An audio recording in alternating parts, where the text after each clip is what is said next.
तो 26 करोड़ रुपए। मान्यवर कहते हैं कि इनकम का क्या उद्देश्य है?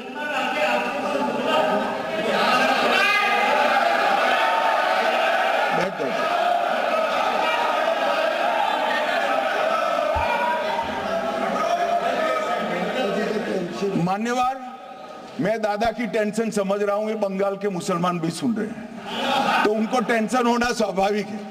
मान्यवर, लालू प्रसाद जी, आज आरजेडी के सारे सदस्य बोले, जब 2013 का अमेंडमेंट आया, मैं लालू जी का तो पूरा पढ़ना चाहता हूं, बाकी सदस्यों का सिर्फ टोकन पढ़ूंगा। लालू जी ने क्या कहा? मैडम, सरकार जो यह संशोधन विधेयक पेश किया है, सरकार की पहल का हम स्वागत करते हैं। शाहनवाज हुसैन जी और अन्य माननीय सदस्यों ने अपनी बातों को यहां रखा, मैं उसका समर्थन करता हूं। आप देखिए, सारी जमीनें हड़प ली गई है, चाहे सरकारी हो या गैर सरकारी। वक्फ बोर्ड में जो काम करने वाले लोग हैं, उनके द्वारा सारी प्राइम लैंड को बेच दिया गया है। पटना में ही डाक बंगले की जितनी प्रॉपर्टी, सब पर अपार्टमेंट बन गए। इस तरह की काफी लूट खसोट हुई है। हम संशोधन विधेयक तो आपको अंत में लाए हैं, समर्थन करते हैं, लेकिन मैं चाहता हूं कि भविष्य में आप कड़ा कानून लाइए और ये जो चोरी करने वाले लोग हो, उनको जेल की सलाखों के पीछे। अब सब लालू प्रसाद की इच्छा इन्होंने तो पूरी नहीं की, नरेंद्र मोदी जी ने पूरी कर दी। ये लालू जी ने कहा था, एक कड़ा कानून लाइए। मान्यवर शरीफुद्दीन शरीफ, उन्होंने कहा, मंत्री जी समझते हैं कि शायद इससे मुसलमानों का वोट मिल जाएगा, लिहाजा मुसलमान लोगों ने भी खुद ही तबाही मचाई है, इसलिए मैं गुजारिश करूंगा कि इसके लिए आप सख्त कानून बनाइए, उनके हाथों में हथकड़ियां पहनाइए और जो उनके कब्जे किए हैं वो जमीनों बेचकर गरीब और तलाकशुदा मुस्लिम बहनों का कल्याण करिए। इसके बाद श्री हमीदुल्लाह सैयद लक्षद्वीप से थे, उनका भी इसी टोन का भाषण है। और मान्यवर, मैं आज की बात नहीं कर रहा हूं, 2013 का जो बिल कांग्रेस पार्टी लेकर आई, इसके विरोध में इनके समर्थकों ने जो कहा था, मान्यवर ये है। और क्या होगा भाई इससे? पारदर्शी ऑडिट होगी, आज ऑडिट ही नहीं हो रही। रिपोर्ट ऑनलाइन जमा करने की सिस्टम नहीं है, वो होगी, रिपोर्ट देनी पड़ेगी, बैलेंस शीट जमा करनी पड़ेगी, ऑडिट होगी, कैग के रिटायर्ड ऑफिसर ऑडिट करेंगे और मान्यवर पारदर्शिता आएगी। इससे क्यों डरना चाहिए किसी को? पारदर्शिता से क्यों? और वक्फ बोर्ड और वक्फ परिषद, इसका कोई ऑर्डर हम ऐसा नहीं लिख रहे हैं कि कोर्ट में नहीं जा सकते।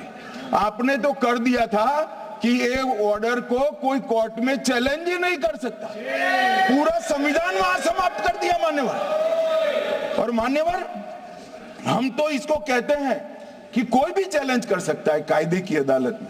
इस देश में संविधान का राज है, ग्रीवेंसेस जिसका भी हो कोर्ट में जा सकता है।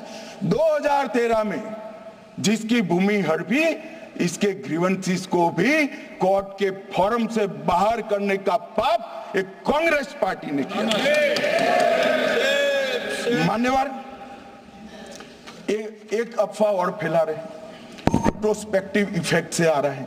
मैं स्पष्ट कर देना चाहता हूं, इस सदन में बोलने के वक्त जिम्मेदारी के साथ बोलना चाहिए।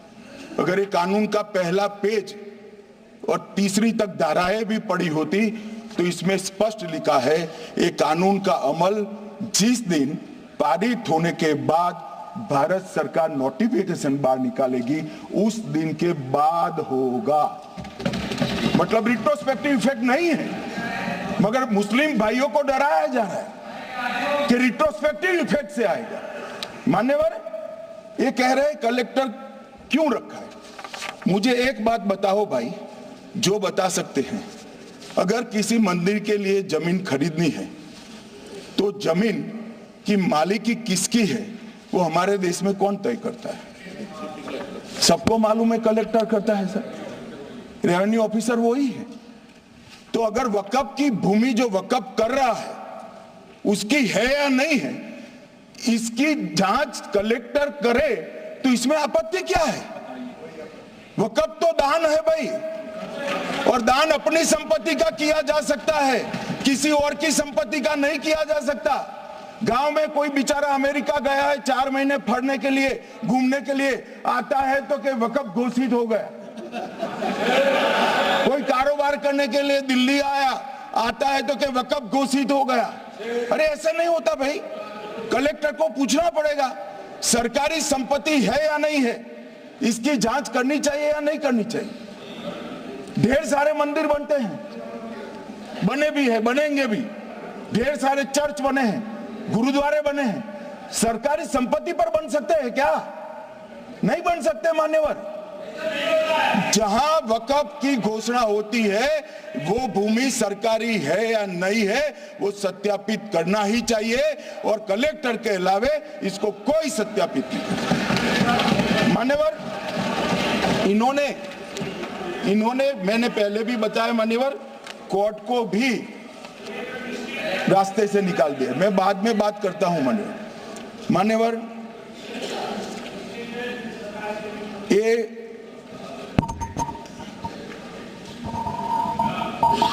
मान्यवर एक उपयोग के आधार पर वक़्फ़ की समाप्ति। मान्यवर ये कह रहे हैं कि सैकड़ों सालों से वहां प्रैक्टिस है। अब वो तो वक़्फ़ रजिस्टर हो गया, आपने घोषित कर दिया, वक़्फ़ में रजिस्टर भी हो गया, अब इसका सवाल नहीं है। मगर सैकड़ों साल की प्रैक्टिस, मुगलों के समय की प्रैक्टिस आज घोषित की जा सकती है क्या? अगर वहां नमाज पढ़ रहे हैं तो लोग देखते होंगे, कब्रिस्तान होगा लोग देखते होंगे, दरगाह होगी तो लोग देखते होंगे, और घोषित भी हो चुका होगा, रजिस्टर भी हो चुका होगा। अब अगर आप वक़्फ़ घोषित करना है तो उसको ऐसे नहीं कर सकते मान्यवर, अधिकृत करना चाहिए। मान्यवर,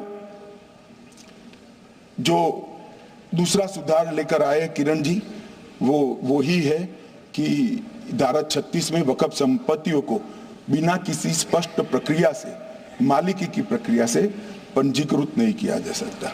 मान्यवर, अपील का प्रावधान वर्तमान में अधिनियम में ट्रिब्यूनल के निर्णय के खिलाफ अपील करने का कोई प्रावधान नहीं है। ये दृष्टिभ्रम खड़ा कर रहे थे गोगाई जी कि हाईकोर्ट में जा सकते, हाईकोर्ट में सिविल सूट नहीं जा सकता, रीट के अधिकारों का उपयोग कर हाईकोर्ट में जा सकते हैं। सिविल सूट में ज्यादा प्रोटेक्शन मिलता है मूल मालिक को, आपने सिविल सूट को खत्म कर दिया था। रीट के जुडिक्शन बहुत सीमित है, हम सब जानते हैं कि ये सीमित कर दिया गया था, आप भी जानते हो, मगर आपको वोट बैंक चाहिए। मान्यवर, ये हमारा स्पष्ट सिद्धांत है भारतीय जनता पार्टी की, मोदी सरकार का, कि वोट बैंक के लिए हम कोई कानून नहीं लाए। कानून न्याय के लिए होता है, कानून लोगों के कल्याण के लिए होता है। इन्होंने कहा कैसे कैसे कानून आए हैं, मैं बता देता हूं सब। अभी कांग्रेस के महासचिव और माननीय सदस्य कह रहे थे क्या कानून आ रहे हैं, सब किस प्रकार के कानून आ रहे हैं। मान्यवर, इसी सदन में नरेंद्र मोदी सरकार ही महिलाओं को 33% आरक्षण का कानून लाया। इसी सरकार में पिछड़ों को संवैधानिक अधिकार दिया गया। मान्यवर, इसी सरकार में बजट जो आए इसमें गरीबों को गैस, शौचालय, पानी, 5 लाख तक का बीमा, 5 किलो अनाज, बिजली और घर दिए गए। मान्यवर, और कन्वर्जन कानून की बात करते थे और हंसते हंसते कहते थे कर्नाटक सरकार कन्वर्जन कानून लेकर आई है।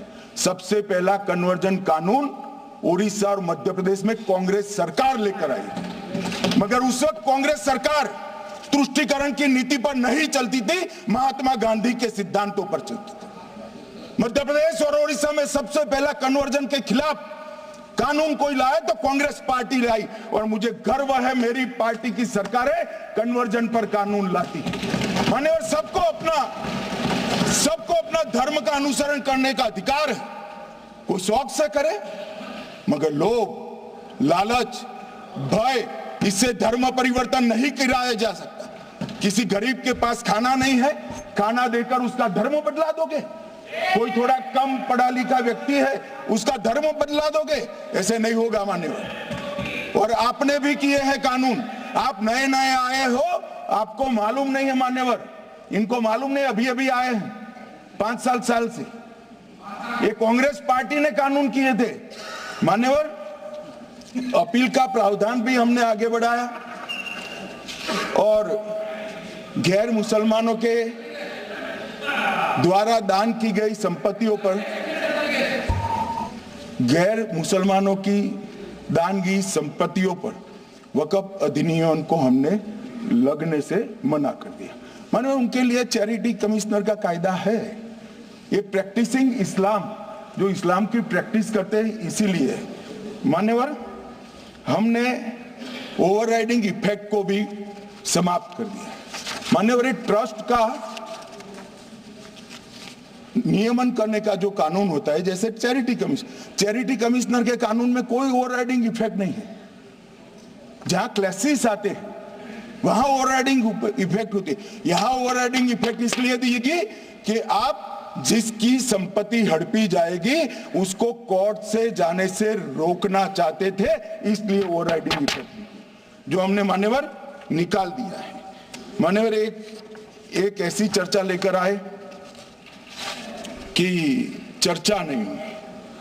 मैं आपको बताना चाहता हूं 2013 में जो अमेंडमेंट बिल आया, जिसके कारण ये बिल लाना पड़ा, वो बिल में कुल मिलाकर 5.4 घंटे चर्चा हुई थी, 5.5 घंटे दोनों सदन मिलाकर। और इस बिल में दोनों सदन मिलाकर 16 घंटे चर्चा हो रही है मान्यवर, 16 घंटे। इसके अलावे हमने डिमांड किया समिति बनाओ, समिति भी बनाई, 38 मीटिंगें हुई, 113 घंटे चर्चा हुई, 284 हितधारक बनाए गए।